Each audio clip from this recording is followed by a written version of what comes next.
Hello everyone.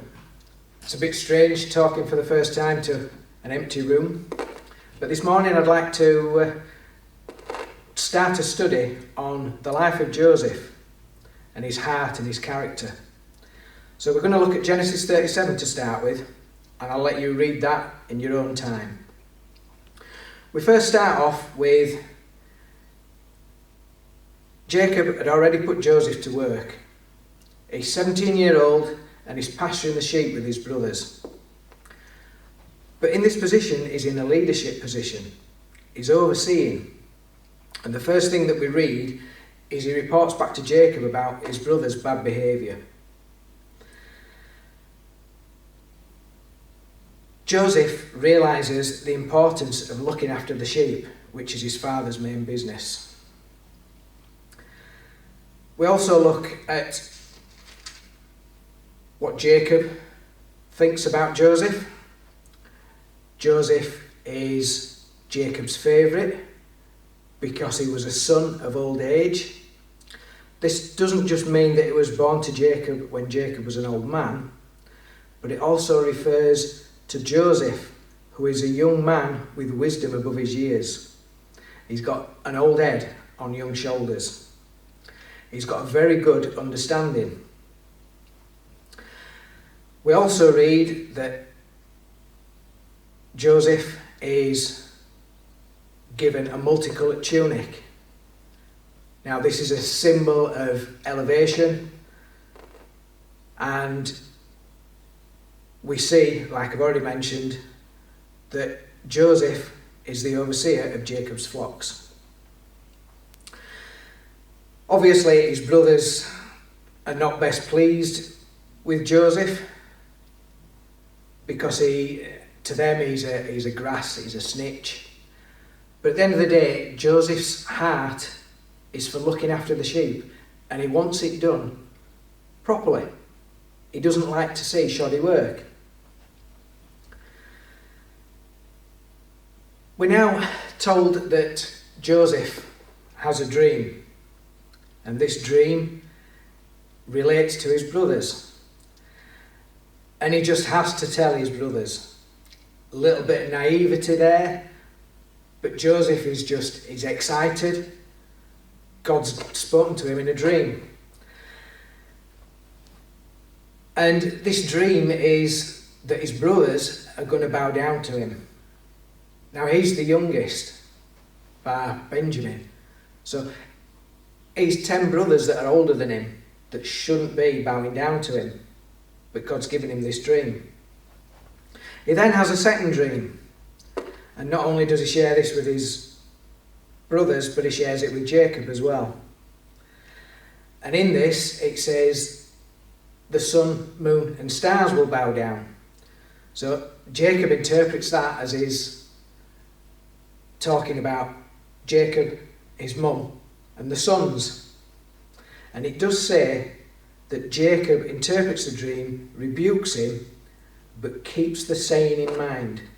And we will come back to that. And obviously, the brothers just hate him more for it. So Joseph, in his heart, he has a sense of right and wrong.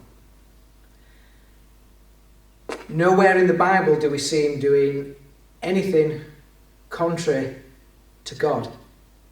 We don't see, like we see the kings and other areas where it's pointed out sins.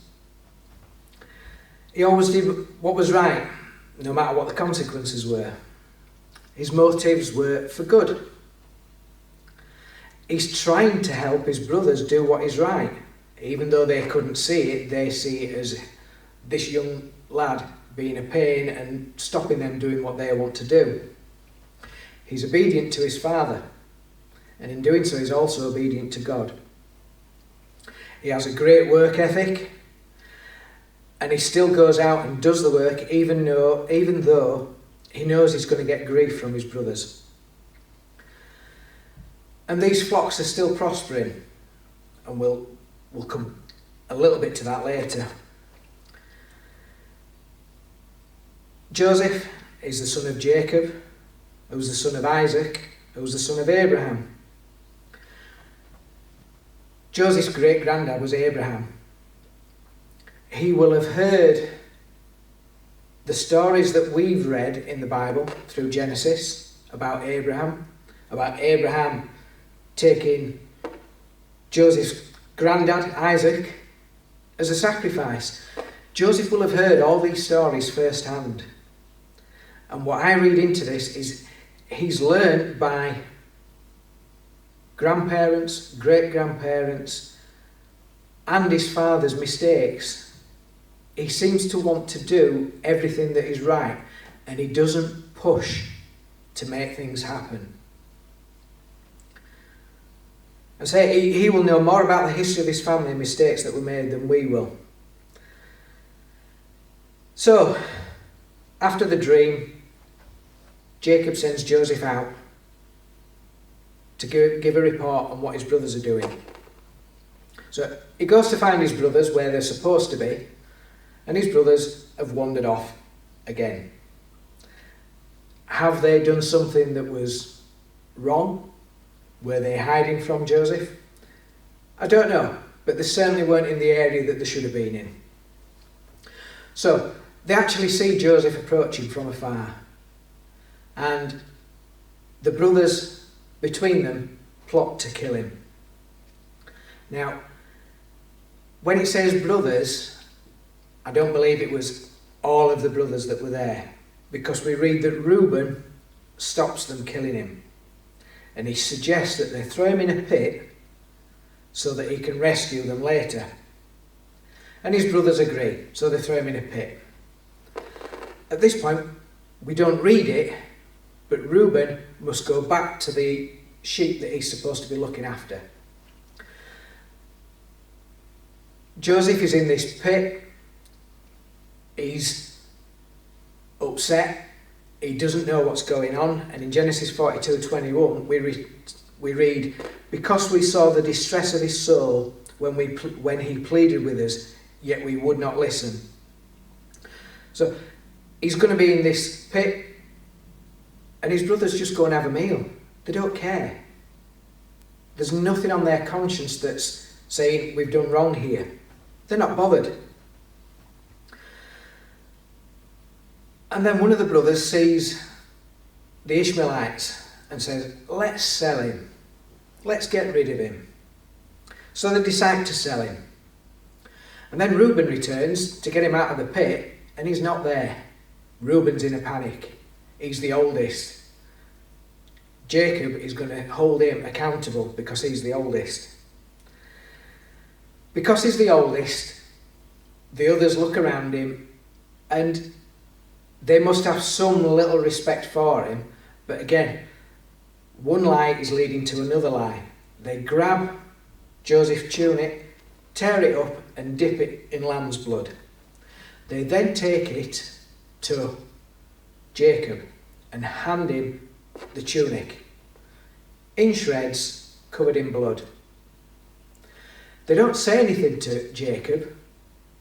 Jacob just surmises that wild animals have taken his son and killed his son. And this is what Jacob says.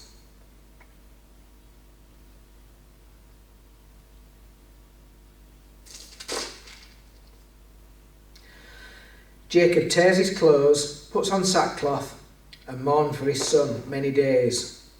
All the sons and daughters came to comfort him, but he refused to be comforted. "No," he said, "in mourning will I go down to the grave, to my son." So his father wept for him. But if we go back to the second dream, it's noted that Jacob made a note of that dream.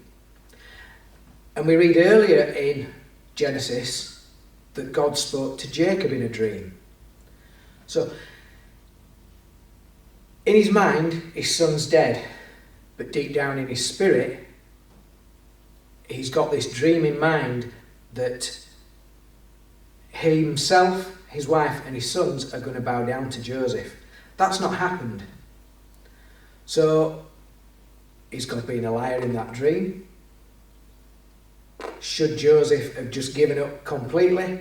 No, he goes into mourning. And I'll just clarify that point. we see in the Old Testament that death came around when God's work was complete. Now, Jacob has not seen the fruit of Joseph's dream. He's not bowed down, and his sons have not bowed down to Joseph. At the moment, for all intents and purposes, he thinks he's dead, but deep down, he knows there's something more to it. So,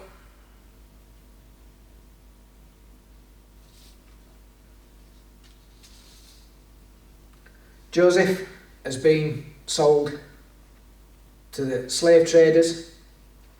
Joseph at this point has done nothing wrong.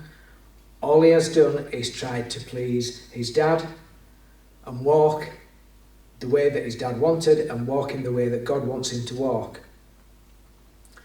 So, my question for you, and there's homework going to be involved here too. Where's your heart and character? Is it with Joseph? Do you do what is right for God? Have you learned from the mistakes that you've seen others make? Do you try and not make the same mistakes? Are you a Jacob? Do you sulk when things are not happening as they should be? Are you a grumpy old man, so to speak? Or are you one of his brothers, deceitful, wanting to do your own thing, not particularly wanting to be obedient to your father to do what is right? These are things that I just want you to think about. In future sessions, we'll cover more about Joseph in detail of his life and how he behaved and his heart towards God. So my task for you before next time is start at Genesis 37 and read about Joseph right through to the point of when Jacob dies. Thank you for listening, and we'll see you next time.